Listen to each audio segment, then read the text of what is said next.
Hello दोस्तों, नमस्कार। मेरे चैनल एजुकेशन विद रश्मि में आप सबका स्वागत है।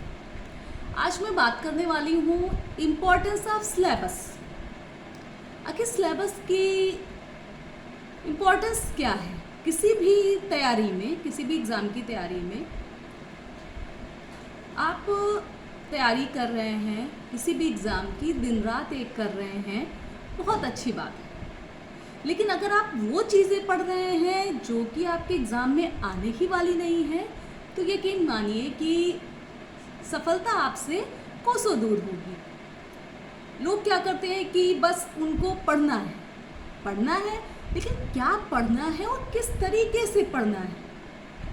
सफल होने के लिए किसी भी एग्ज़ाम में ये बहुत इम्पॉर्टेंट स्टेप होता है।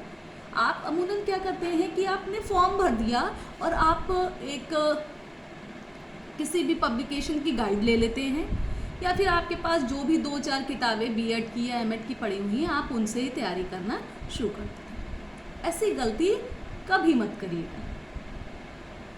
अगर आप कोई भी एग्ज़ाम देना चाहते हैं, सपोज़ आप पीजीटी देना चाहते हैं, आप टीजीटी देना चाहते हैं, आप नेट की तैयारी कर रहे हैं, एनटीए नेट की तैयारी कर रहे हैं, आप असिस्टेंट प्रोफेसर की तैयारी कर रहे हैं, तो सबसे पहला जो आपका स्टेप होना चाहिए वो होना चाहिए सिलेबस। आप को सबसे पहले क्या करना है कि सिलेबस ढूंढना है, आखिर इसका सिलेबस है क्या। क्योंकि एजुकेशन जो ऐसा सब्जेक्ट है, बहुत ब्रॉड सब्जेक्ट है, बहुत इसका एरिया बहुत ब्रॉड है।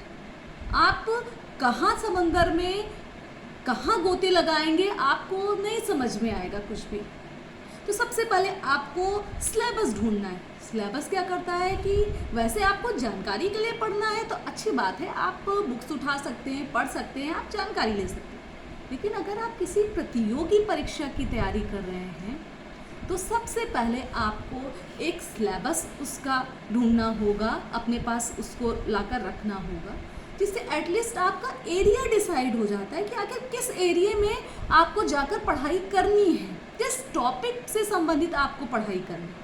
बिना सिलेबस के क्या होता है कि कई बार हमें जिन सब्जेक्ट में, जिन टॉपिक पे हमारा इंटरेस्ट होता है, हम उनको अच्छे से पढ़ लेते हैं, और ऐसा होता है कि उसमें जिनमें इंटरेस्ट नहीं होता है या फिर जो टॉपिक इम्पॉर्टेंट होते हैं, क्योंकि एक टॉपिक ऐसा जो आपका एग्ज़ाम में छूट गया और उससे 4 या 5 क्वेश्चन भी आ रहा है एग्ज़ाम में, तो आप औरों से पीछे रह जाएंगे, आपकी रैंकिंग क्या होगी, नीचे हो जाएगी, डाउन हो जाएगी। तो सबसे पहले आप सिलेबस निकालेंगे। फिर आपको लगता है नहीं एजुकेशन है, एजुकेशन में तो सबका सिलेबस एक है, ऐसा बिल्कुल भी नहीं है। आप पीजीटी की तैयारी कर रहे हैं, पीजीटी का सिलेबस कंटेंट एक ही हो सकता है, लेकिन एरिया में बहुत अंतर है और बहुत बड़ा वाला अंतर है। यूजीसी नेट का जो पेपर पैटर्न है या एरिया है, पेपर पैटर्न पे तो मैं फिर आपसे बात करूँगी किस पैटर्न पे पेपर आता है, किसका आता है।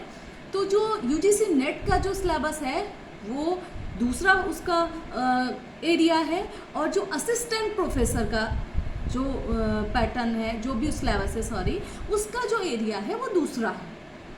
आप एक दूसरे के एरिया से जाकर कंटेंट तो उठा सकते हैं, लेकिन आप ये गलती मत करिएगा कि नहीं सब कुछ पढ़ना है और पढ़ के गए, एग्ज़ाम दे आए, इम्पॉर्टेंट एरिया जो आपका है वो छूट गया, आपके क्वेश्चन जो थे, इम्पॉर्टेंट क्वेश्चन जो थे वो आपके गलत हो गए, और 4-5 क्वेश्चन में ही रैंकिंग में आप नीचे आ गए, और अगला जो भी स्टूडेंट है वो आपसे आगे निकल कर आपकी सीट ले जाए। तो सबसे पहले अगर किसी भी प्रतियोगी परीक्षा की हम तैयारी कर रहे हैं तो उसके लिए हम उसका सिलेबस इकट्ठा करेंगे।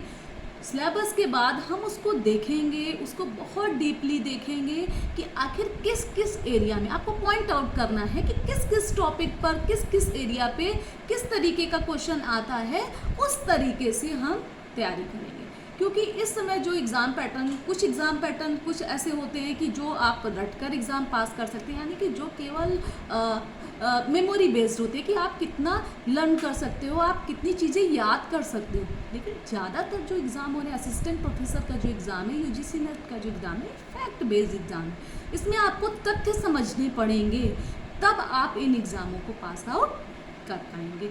तो सबसे महत्वपूर्ण चीज़ है, सबसे पहले आप सिलेबस जुटाइए, फिर उसके बाद आप तैयारी में जुट जाइए और यकीन मानिए आपको सफलता ज़रूर मिलेगी। धन्यवाद। अगर मेरा ये वीडियो आपको पसंद आया हो तो इसे लाइक करिए, चैनल को सब्सक्राइब करिए और ज़्यादा से ज़्यादा लोगों तक शेयर करिए।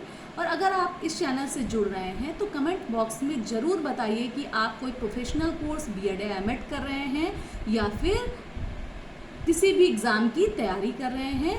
कमेंट बॉक्स में ज़रूर बताइएगा। धन्यवाद।